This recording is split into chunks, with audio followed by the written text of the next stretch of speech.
మిత్రులారా, మనం ఇప్పుడు తలకోన అడవిలో ఉన్నాం. దీని పేరు దేవదారు చెట్టు. ఈ దేవదారు చెట్టు చాలా గొప్పది. దీని ఆకులు, ఈ లేత ఆకులు మన వాళ్ళని, మన పూర్వీకుల్ని కరువులో నుంచి కాపాడినటువంటి ఆకులు. ఈ ఆకుల్ని ఎండబెట్టుకొని వీటిని తాలింపు చేసుకొని తింటే చాలా అద్భుతంగా ఉంటుంది. దీనికి కాయలు కూడా కాస్తాయి. చిన్న చిన్న కాయలు ఉంటాయి.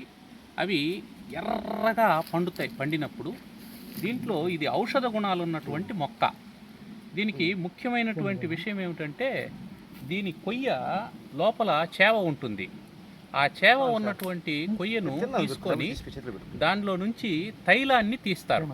ఈ దేవదారు తైలం అనేకమైనటువంటి చర్మ వ్యాధులకు మందులుగా ఉపయోగపడుతుంది.